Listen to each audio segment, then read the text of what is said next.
Just a few months before she died, my mom said, we need to plant trees in our forest, and it needs to be now. It was November, a very cold and rainy month in Sweden.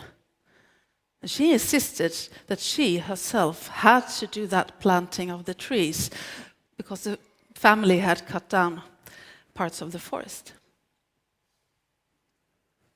We planted the trees one by one during 2 full days in that rain and cold dark of November. She was completely exhausted after that and marked by her illness, and she had to lie in bed for 2 weeks. At the time, I didn't understand why she didn't listen to us. We wanted her to rest instead of doing that hard labor of planting trees. Today, I understand that for her, tending to the forest was about care and taking responsibility. If you cut down the trees, you need to give back. People who work with forests, they have a time perspective of 70 to 100 years. It's the next generation that benefits, not yourself. For my mom, I think tending to the forest, that was an ultimate act of dignity and respect. Respect to herself, to past and future generations, including me. When I share this story with you, I think that you understand what these values of care and responsibility mean to me. Much better than if I would read the definitions in a dictionary. I think you understand why I stress the time perspective of past and future generations. And I think you understand that this matters to me deeply. Maybe it evokes some associations in your mind as well. What I've learned from working with values for a couple of years is that when we share a personal experience that explains an important value to us, it becomes clearer to ourselves, putting words on this, and also for the ones listening. And when we have clarity on values, they become a guiding star for us to act and how we prioritize.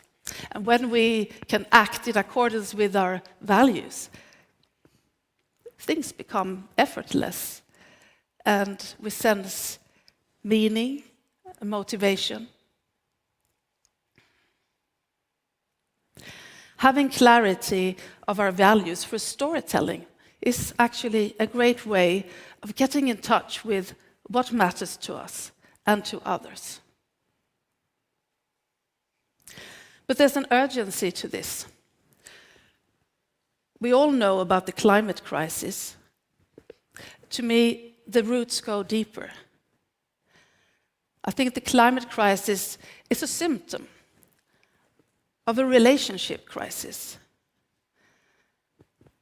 We've become disconnected from ourselves, our inner compass, and from each other, and from nature. What if tending to that root cause, the relationship crisis, is a missing piece in the puzzle of handling the climate crisis? What if we would grow the inner capacities of care, empathy, understanding complexity, so that we better can handle the climate crisis? How do you grow your inner capacities? I think that we need to not only cultivate our cognitive abilities, but we also need to use our emotional and physical capacities. We are trained to use our cognitive abilities to understand something at school, in work, but we are less trained to use our emotional capacities or our senses.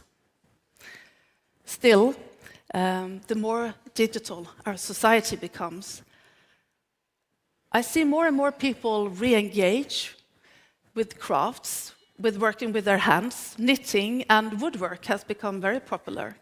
Speaking about wood, a few years back, a book about chopping wood became a bestseller in Sweden. Yeah, it's true. Probably not a page turner, but still. Reading a book about chopping wood, yeah, you can do that, but can it teach you how to do it? If you want to understand something, you need the complete experience. Arts and culture is great at pushing us into exploring the world from an emotional and sensory point of view as well. So does experiences in nature or spiritual practices. My point here is that we need the full circle. We need mind, heart, and body to use our full capacity as human beings.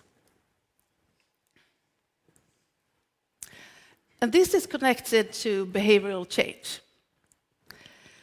As an example, our food systems, they contribute more than a third to the global greenhouse emissions. There is great innovation work going on. My colleagues are involved in, for example, developing plant-based proteins to replace animal proteins through fermentation and bioprocessing. But if we want to alter our eating behaviors, we can't ignore what 200,000 years of sharing a meal around the fire, what that means to us. We've developed rituals of eating and eating together.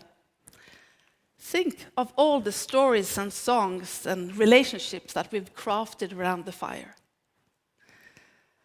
No wonder that we gather as soon as one mentions the word barbecue. I think that we need to connect that inner and that outer if we want to affect behavior. If we want to change what we eat, we need to tap into the culture of eating.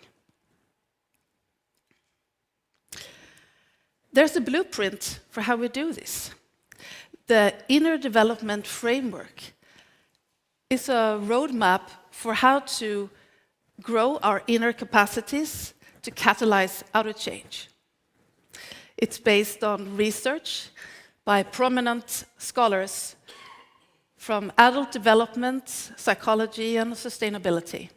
And they have identified 27 inner development skills, and they've categorized them in 5 dimensions: being, thinking, relating, collaborating, and acting. Being, that's about strengthening our relationship to ourselves, our inner compass, our feelings. Thinking is about cognitive skills, navigating complexity. Relating is about caring for others and for the world through the skills of empathy and humility. Collaboration and collaborating, that's about social skills. Communication, building trust. And then finally, acting, enabling change through perseverance, creativity, and courage. The great thing is we can all train these skills. We can train empathy, we can train collaboration, and we can train courage, similar to how we train our muscles. To be honest with you, I certainly feel that I'm training the skill of courage standing here in front of you. That maybe sounds all great, but how do you put it into practice? Well, there are people all around the world starting to use this framework, and they are trying to adopt it into education, community building, in their own organization. Let me share with you how we work with this at Futaba Lund in the field of innovation. When we talk about innovation, maybe many of you think about innovation as a technological solution. But innovation can also be a service, it can be a method, it can be a way of organizing or a business model. For far too long, the innovation and startups scene, they have been obsessed with finding that single talent, the promising startup, the unique unicorn company. But in fact, many sectors, they are interdependent and highly networked sector. The culture and art sector is such an example. And creative entrepreneurs and artists, they don't strive for exponential growth. They aim for doing what they love the most, creating arts and creating cultural experiences and services.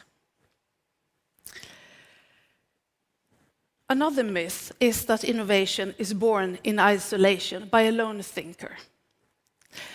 Innovation requires experimentation. It requires exploration of ideas with many diverse expertise and knowledge. And honestly, the complex societal challenges that we are up against, we cannot solve them with lone thinkers or single projects. They require multiple entrances and approaches and a whole new level of collaboration.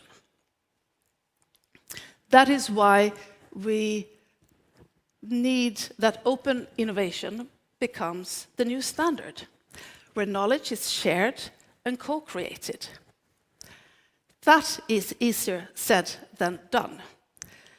It's not uncomplicated for private companies, public authorities, academia, and civil society to work together.